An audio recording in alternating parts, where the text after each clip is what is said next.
Greetings, it's the Creator, back in action. Get ready for a weekly dive into the extraordinary. Every Sunday, I'll be your guide through the most gripping events in the world of mysteries. Tune in and join me as we navigate the top of the list. Make sure to subscribe, share, and hit the notification bell. Do you believe in witches? If not, you might find it intriguing to explore the distinctions between fact and fiction, through the examination of these 10 well-known real witches. Let's start with number 10, Katherine Monon. Without a doubt the most notorious witch from history was Katherine Monon. Emerging from 17th century France, she was fortune teller to some of Europe's most powerful people, including members of the French royal family. But she was no mere fortune teller. She led a secret network of criminals, producing and selling poison. The amount of poison she sold was frankly stunning. It's thought at least 1,000 people died from it. She was also said to lead a coven of real witches, performing black mass rituals, during which she would sacrifice babies to Satan. For a fee, she could also perform spells, placing curses on your enemies, so that their loved ones will die. Through this she grew fabulously wealthy. But in 1670 it all went wrong. In that year the Duchess of Orleans died of unknown causes. Being only 26, many assumed she was poisoned. Further investigation uncovered the poison ring of Katherine Monon. Without proof she killed the Duchess, she was instead charged with witchcraft, tortured, and burned to death publicly. Number 9. Agnes Samson. If you ever meet someone called Agnes, she's probably a witch. Here's an example. It was the year 1590. The King of Scotland had just been to Oslo, where he married a Norwegian princess. On their journey back, massive storms battered the Scottish fleet. As any good medieval kind would, he blamed witchcraft. By the year's end, witch hunts had broken out across Scotland. Dozens of people were implicated, many of which put to death. That fate would befall Agnes Samson, also known as the wise wife of Kitt.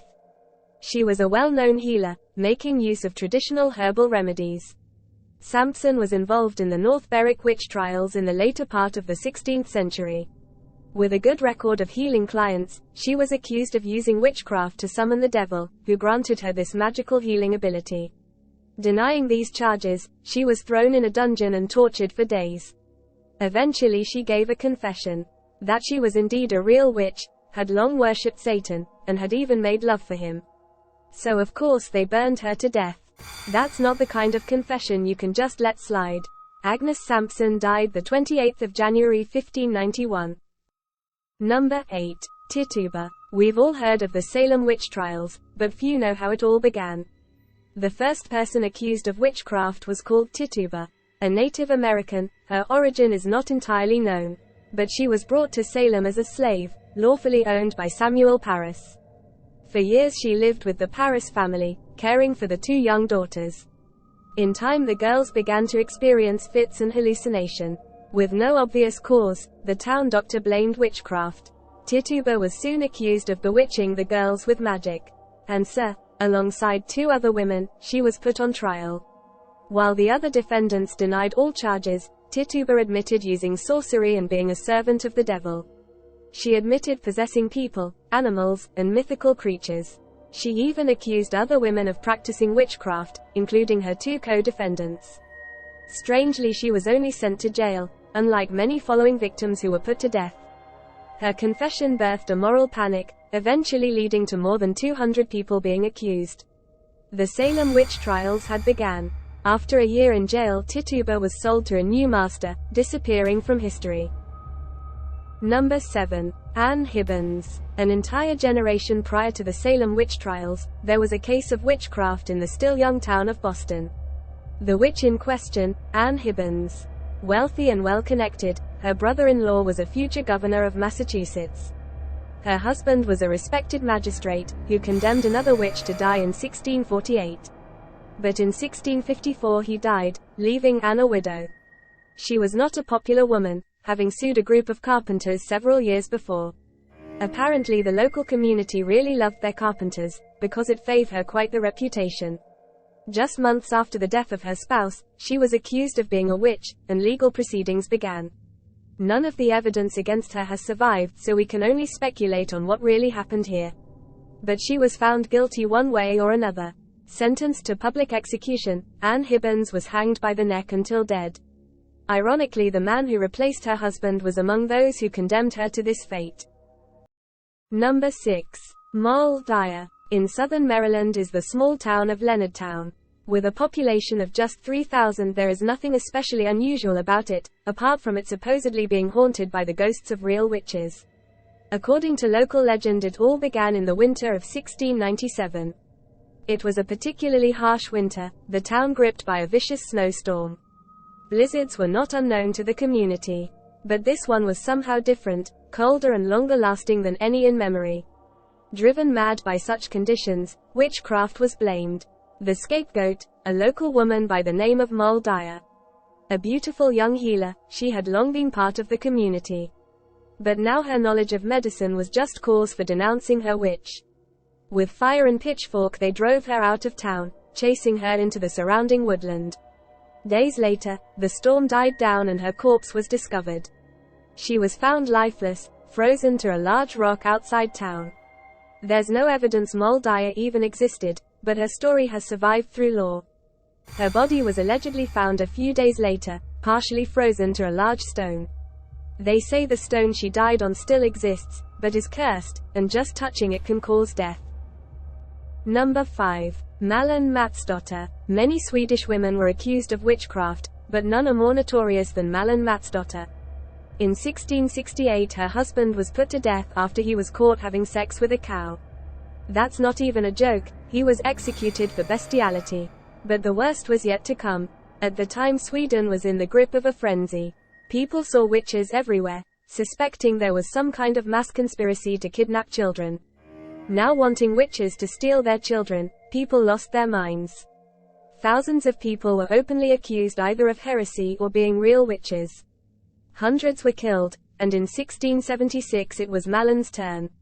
Her own daughter accused her of being a witch, claiming she was in regular contact with Satan. At her trial, other women accused her of kidnapping their children for the devil. They warned that if Malin wasn't executed they would kill her themselves.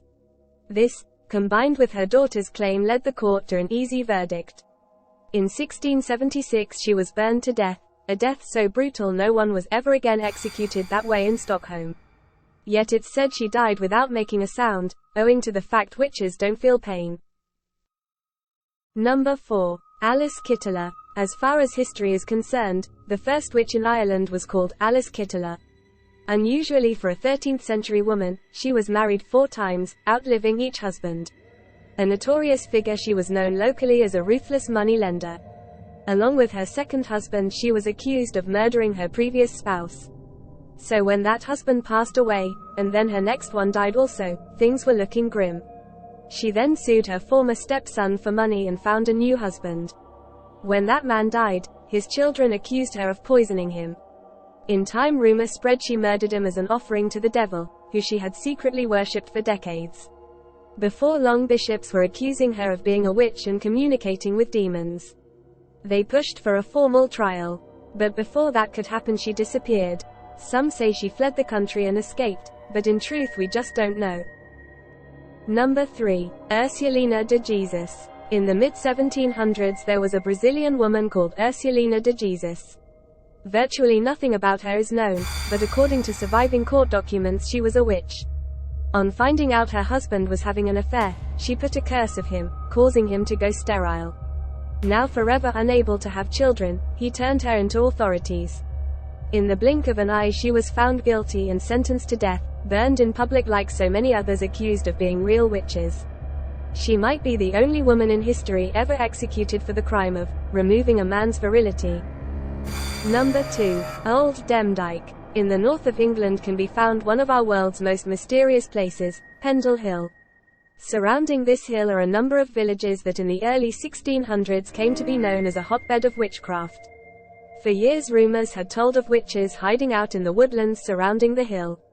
In secret these real witches of the north would gather to cast spells and even commit murder. So in 1612 authorities finally decided to come down hard on this alleged witchcraft. Soon to catch their attention was an old woman called Elizabeth Southerns, known to locals as Old Demik. She was a half-blind 80-year-old beggar who lived in a cave with her daughter and granddaughter. They had long been rejected by society, the daughter having some kind of genetic disorder, leaving her face disfigured, and the grandchild being mischievous. Now with a witch hunt gripping the community, they seemed an obvious case. Under questioning, they admitted being real witches and to selling their soul to the devil. They admitted putting curses on people just for insulting them and to bewitching a local child. So yeah, they were probably witches. Before we end this video, please do not forget to subscribe, hit the notification bell and share it to your friends to make this channel grow. Free video are TOTL, top of the list every Sunday. Finally, at number 1. Witch of Endor. People don't often bring this up, but the Bible tells of a powerful ancient witch. It was the Old Testament, during the reign of Saul, king of Israel. As King Saul outlawed wielders of magic, wizards, soothsayers, and witches, casting them out of his kingdom. But during his reign the Israelites were under threat of attack by the greatest enemy, the Philistines. Facing warfare, Saul lost confidence in himself and sought out the advice of a witch. Having driven most away, it took him a long time to find one, but eventually Saul encountered the witch of Endor. At his request she summoned a ghost for him, that of the prophet Samuel. To his horror, Samuel chastised him for conspiring with a witch and predicted military disaster at the hands of the Philistines. So as far as encounters with real witches and dead prophets go, this one was awkward.